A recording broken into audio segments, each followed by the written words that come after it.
G'day guys, welcome back to the channel. This is season 31 of Alliance War. The first war, we're against Latin American players. They're Masters Alliance, of course. It's going to be like that a lot this season, now that we're firmly in tier 1. So we've got Corvus, Quake and Human Torch bands today. That's fine for us. We don't really use any of those champs. Sometimes Torch, but we've been told to use Warlock and Omega Red today, so we've got 6 fights lined up. And we're going to be starting off on path 9. And these first couple of fights are going to be pretty simple. We're going to be starting off with Elsa Bloodstone here. And she doesn't really have anything too bad for Omega Red. We do have to watch out for the hazard shift, of course, because it does start in the incinerated phase. And also whenever she gets a debuff, she gets a lot of attack for a bit of time, but you know, as long as we don't get hit, we should be okay. And if we take one incinerate debuff during that phase, it's not too bad because we can actually mitigate pretty much all of that from willpower. But once it gets to 2 or 3, that's when it gets a bit of a problem. So we still want to avoid hitting her as much as possible during the incinerate phase and just stay to the poison phase. So start off with a couple of parries. Probably should have tried to hit into her block a bit at this point, or like let her block, but she was being a bit more aggressive than I was hoping for. So we do get one incinerate there, but it's really not too bad. We can pretty much mitigate pretty much all that damage with willpower. Do lose a bit of health though.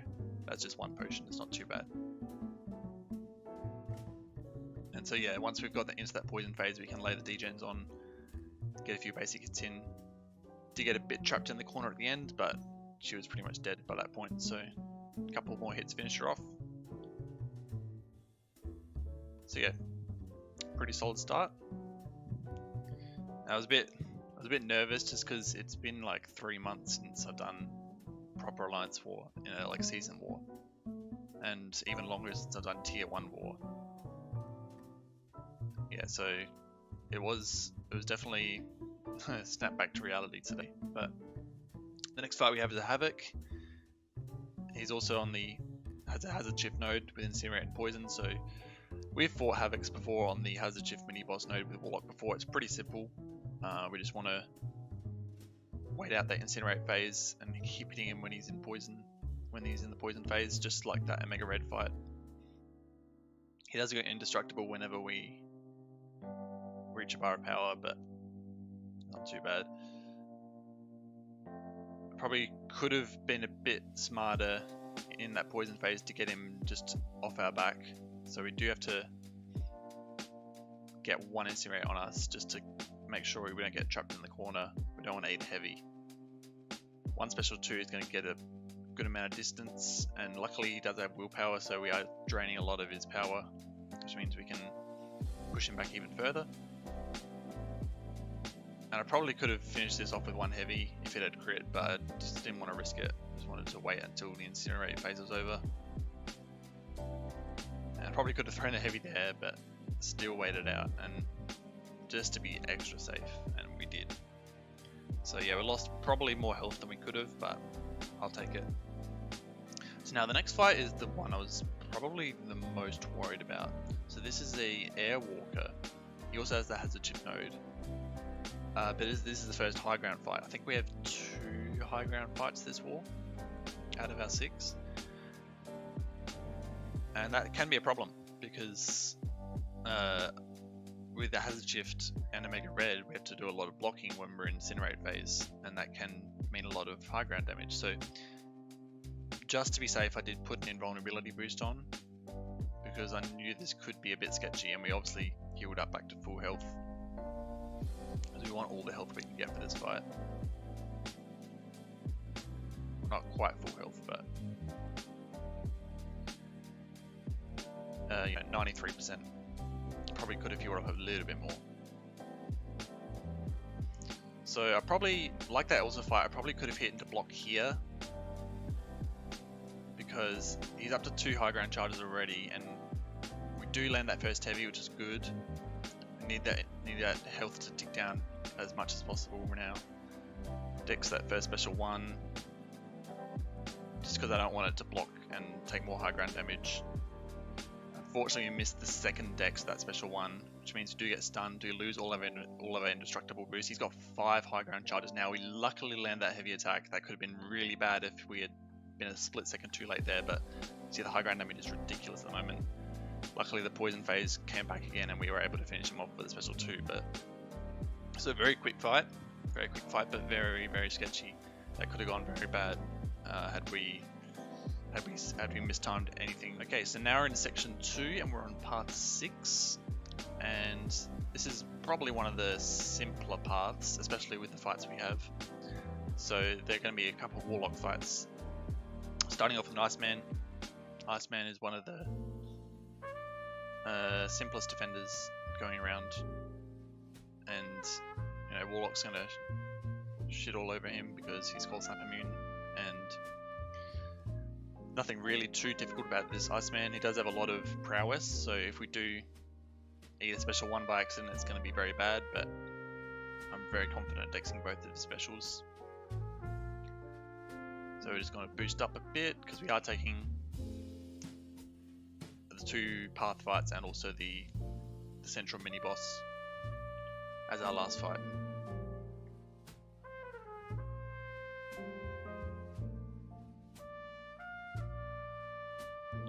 So I want to parry the start to get that ice armor away, of course. We want to get the infection up as soon as possible, just so he can lose health whenever he's stunned, because that's going to help. And also, obviously, whenever his armor broken, it was pretty obvious early on that he had willpower. Got a nice special 1 dex there. Just want to get to that special 2 that's going to take him most of the way down. And it does. Probably could have been a bit more open to baiting that special, but I was just a bit worried in case we mistimed that special 1 dex a tiny bit. So he did lose a little bit of health, but it was safe because there was no high ground there. We didn't have to worry about taking too much block damage. So now we have a Storm Pyramid X. Now this was probably the funnest fight, definitely, because so she has one of the nodes is when she has 3 prowess or more. If we parry one of the hits of her special attack, we actually get a prowess that increases our special damage. And it says, oh sorry, it's not when they have 3, but just whenever they throw a special. Now she also has high ground, but we, unlike the other fights, under the Airwalker fight, we can hit her a lot more frequently because there's no hazard shift. I was playing very aggressively here just to try and stay on top of high ground. We did parry that last tier, that special 1, to get a prowess. I think that's the only time I did that because it did have defective defense, so if we block too much, we're gonna lose a lot of ability accuracy. I did miss a backdraft there, you saw, but it wasn't too bad. She didn't chain to a special. And with that prowess, our special 2 easily finished her off. So pretty simple fight for Warlock. And then the last fight of the war today is a Node 39 Killmonger, who is notoriously frustrating for a lot of people. But we've got Omega Red, and he is, in my opinion, the best option for this fight. You could probably make an argument for other champions, but Omega Red is almost the perfect matchup for this fight. They did change Mighty Charge a while ago so that it does purify debuffs. It does purify Omega's degen, even if you have 10 spores, it does purify degens, which is annoying, but we can still live without it. And obviously Omega's tentacle hits won't activate any reverb from Killmonger, which is awesome. Probably could have thrown a heavy there, so we did lose a bit of spores. But as long as we have at least 10, he's going to be doing a lot of damage. I was trying to get an intercept in, but obviously the debuffs do give Killmonger a lot of power. I think we do get an intercept here or soon. Not quite yet. I probably should have gotten 1 and then launched a special 3, but I think I was a bit too. I wasn't paying attention enough. I was just focused on keeping the spores up. here's where we get the intercept. Yep. So that gets rid of the protection. We do get an attack boost. It's not going to affect our spore damage, but it's going to remove the protection, which will put the spore damage back to normal, which is good. Get a nice heavy punish there. Probably could have thrown a heavy there. I probably should have thrown a heavy there into a special 3, but I think I was trying to get the Fury back. I don't know why, because the special 3 would have drained him of a lot of health still. So it was a bit sloppy towards the end. Now that we lost all our spores, I did decide to go for a special 3. I think soonish, because we did get the intercept here. I did want to get that Fury just in case. I don't know what in case of anything, but it just makes it easier. It makes it possible that the special 3 could finish him off.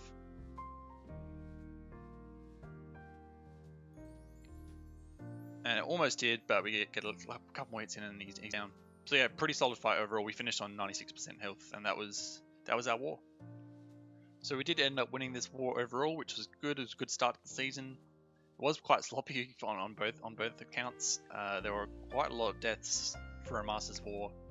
10 on our part is quite high. I mean, 27 on their account is really high. So just shows that it takes a little bit of time to get used to season war.